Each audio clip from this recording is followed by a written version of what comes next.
3.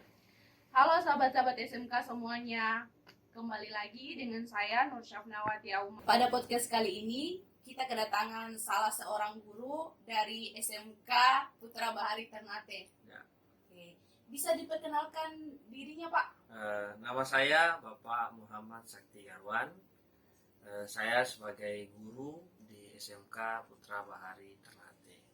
Pak Sakti di sini itu kita akan mempromosikan tentang SMK S Putra Bahari. SMK S Putra Bahari. Oke Bapak, langsung saja ke intinya ya Pak ya. Saya mau tanya tentang perkenalan SMK Putra Bahari Ternate. Silakan Pak. Oke, SMK Putra Bahari Ternate ini adalah salah satu SMK yang cukup terbilang muda di kawasan SMK atau kawasan Ternate, karena memang berdirinya itu baru sekitar tahun 2000-an.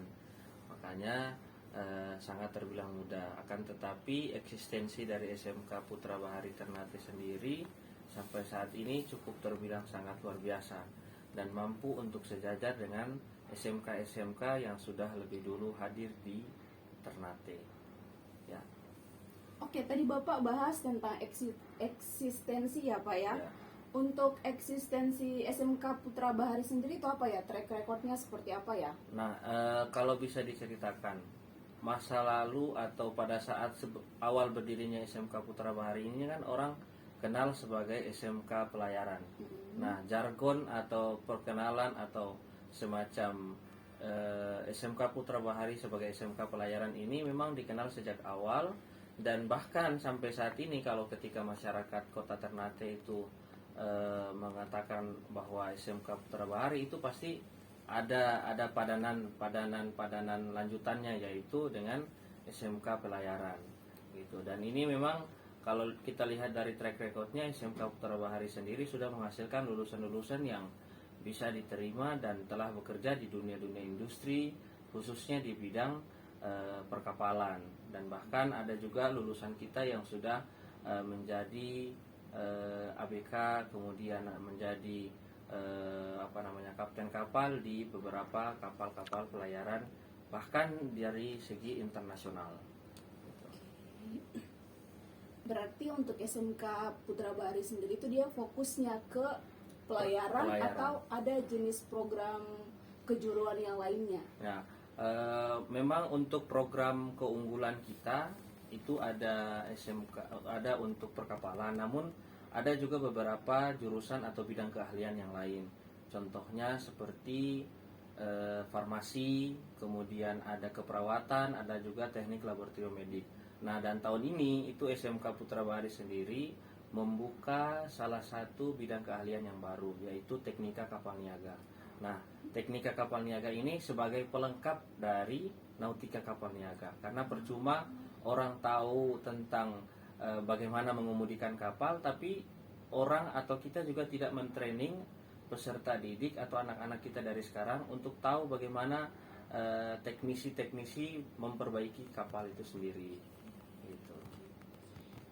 Gini Pak, di antara program keahlian yang ada di SMK Putra Bahari, yang paling rekomendasi deh buat adik-adik nanti yang SMP ketika lulus terus pengen masuk di SMK Putra Bahari, rekomendasinya masuk di bidang apa nih Pak? Nah, kalau rekomendasi sih bebas ya. Tapi kalau misalkan kita mengacu pada penetapan program keunggulan yang ditetapkan oleh pemerintah, tentunya di bidang nautika kapal niaga. Karena alhamdulillah kita tahun ini itu SMK Putra Bahari mendapatkan predikat atau mendapatkan sebuah bantuan yang dinamakan dengan SMK Pusat Keunggulan, khususnya di bidang sektor lainnya atau di bidang keahlian nautika kapal niaga. Nah, nautika kapal niaga ini kemudian dari bantuan ini kemudian nautika kapal niaga ini berusaha untuk dikembangkan, bagaimana dari segi sarana dan prasarana itu dikembangkan, dari segi pembelajarannya, dari segi bagaimana teaching factory-nya, pembelajaran yang berbasis pada dunia industri, dan beberapa konten-konten lainnya, terutama juga dalam hal digital marketing atau bagaimana memasarkan atau bagaimana mempromosikan sekolah-sekolah kita ini dari segi dunia digital. Nah, ini yang termasuk dalam program SMK PK ini. Nah, kita rancang ke depan SMK Putra Bahari dengan Nautika Kapal Niaga ini, semoga ke depan itu bisa lebih maju lagi, lebih eksis lagi, dan lebih dikenal oleh masyarakat luas, bukan hanya di Ternate, Maluku Utara, tapi di seluruh Indonesia. Ya. Sangat bagus ya Pak ya. Ya. Untuk kelebihannya sendiri, Kelebihan, nah SMK Putra Bahari ini kelebihannya adalah dia punya link and match yang bagus. Link and match itu artinya dia telah bekerja sama dengan beberapa perusahaan-perusahaan, kemudian beberapa dunia-dunia industri yang bisa terjamin. Artinya ketika siswa itu menginginkan untuk praktek di beberapa dunia-dunia usaha dan dunia industri, itu sudah terbilang lancar, sudah terbilang baik, karena tadi link and match-nya itu tadi sudah jalan. Nah, bagaimana nanti itu terbukti ketika siswa-siswi atau taruna dan taruni ini turun PKL atau magang.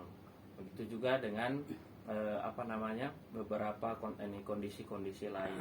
Nah, keunggulannya juga memang sekolah kita ini karena ditetapkan sebagai SMK PK, makanya dari segi kurikulumnya pun semuanya itu juga berbasis pada dunia industri, harus relevan terhadap dunia industri gitu.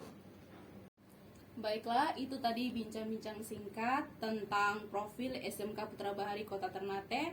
Sampai jumpa di podcast selanjutnya. Bye. Bye.